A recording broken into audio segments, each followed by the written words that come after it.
Nigeria's local vegetable and edible oil producers are facing mounting pressure from an influx of imported products, a trend that threatens domestic production, employment, and food security.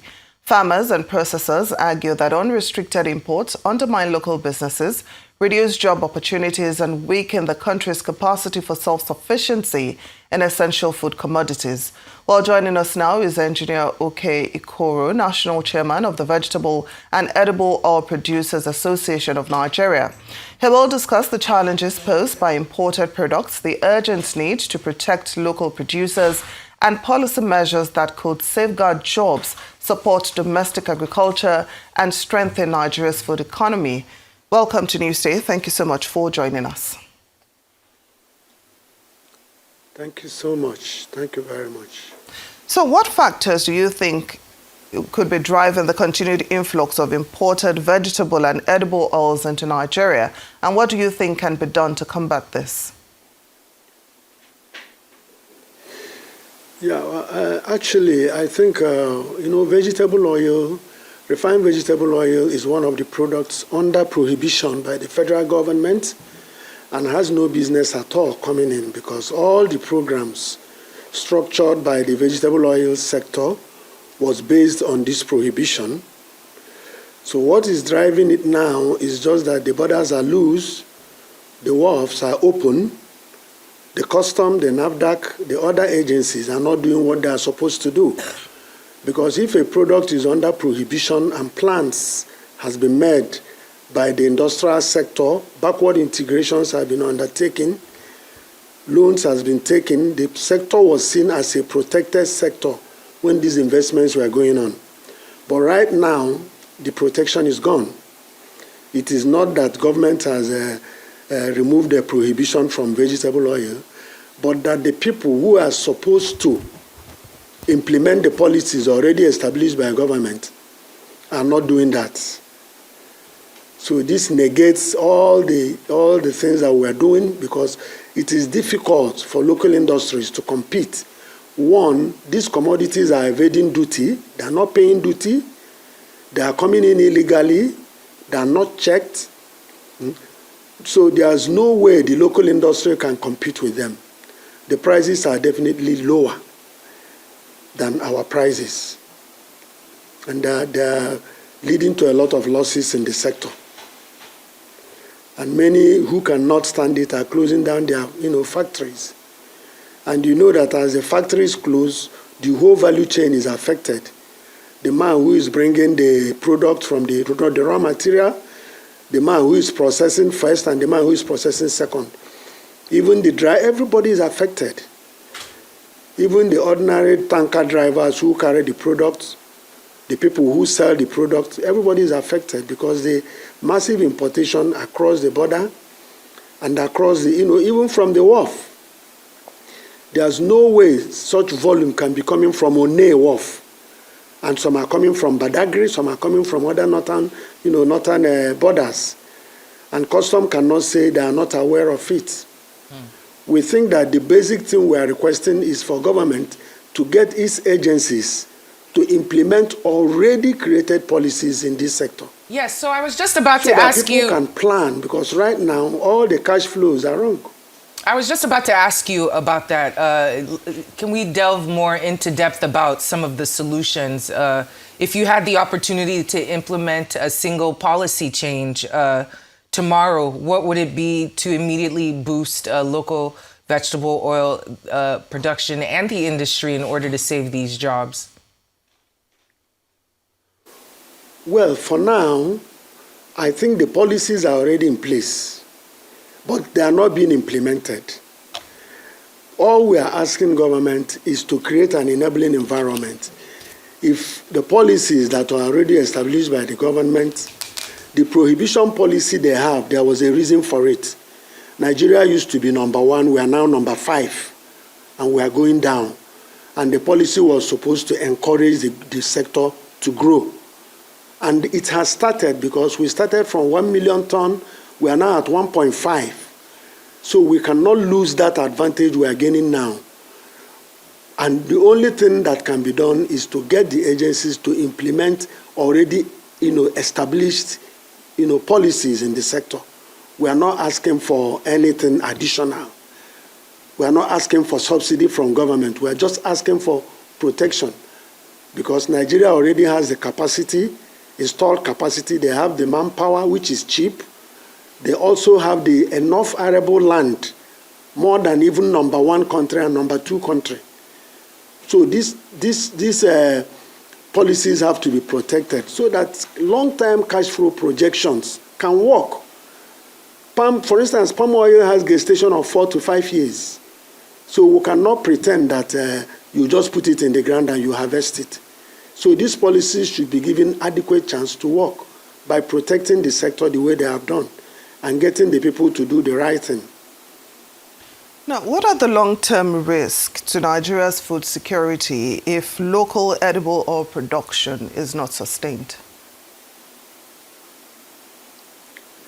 Well, if it's not sustained, first of all, we are going to end up paying more at the end of the day. Because right now, this smuggling is allowed, and there's pretense that imported oil is cheaper. But we are not looking at the dollar constraint. What happens tomorrow if Naira continues to depreciate? So the long-term effect is that the industry will go down. There will be massive loss of jobs. And there will be serious food insecurity. So we must protect our local industry. And I'm wondering if there are any issues with the imported oils not meeting the mandatory Nigerian standards in terms of the vitamin levels that they provide. Is there any investigations going on with agencies like NAFDAC to ensure that there's a level playing field on the quality of oil that's imported versus the quality of oil that is on ground? This is part of our issue, because NAFDAC is supposed to, most of the oils coming in have no origin, have no traceable, point of origin. So nobody is testing it because it's smuggled. And we in Nigeria, we are fortifying our oil with vitamin A. NAFDAC is in all the factories monitoring whether you fortify it or not, including SON. But these things that are coming in droves, nobody is even checking it. Nobody is looking at it. Nobody is looking at what is being brought in. So there's also health risk, because we don't know the quality. NAFDAC has no record whatsoever of what is coming in. Most of the yellow jerry cans you see in the market, they are unbranded. You cannot even trace the companies. Even abroad, internationally, it doesn't carry any label. They just come in containers. So there's a serious health risk, which nobody has, so far established. It is the duty of NAFDAC and SON to make sure that these things are done. But it's not being done. Well, Engineer Okey, what incentives are currently available to support local vegetable oil farmers and processors, and are they sufficient? Actually, this is part of the reason why competition is difficult. Before Indonesia and Malaysia can grow their vegetable oil sector, there was massive impetus given by their governments in terms of low interest funds to enable backward integration because of the long-time gestation. But in Nigeria, we don't have such funds. The minimum fund we have in Nigeria as intervention is about 9-10%. And if you grow oil palm at 9-10% over 4 years, if you check 9% times 4 is about 27% or more, 30-something percent, 36. So nobody can grow products massively with such funds. While in other countries that have grown their economy, interest was 1 to 2% for that sector. There are special intervention funds that enable backward integration, especially in oil palm sector. It is not an annual crop. But government has not given that impetus. The one they provided by Central Bank of Nigeria some years ago, which our members participated in, was a minimum of 5 and later increased to 7. It was not very, very helpful, because most of the plantations we have now are smallholders. They cannot afford to pay such interest.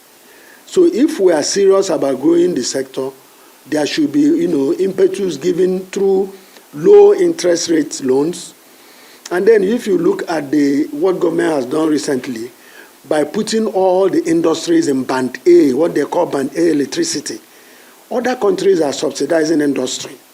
If you give the manufacturing sector as we are, you give us a Band A, and we are paying through our nose, it translates back into what the customers are paying for the products.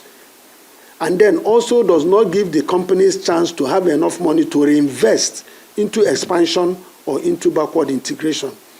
So there are no, right now, I can't think of any policy that the government is doing or giving to this vegetable oil sector to enable it, to enhance the growth of the sector.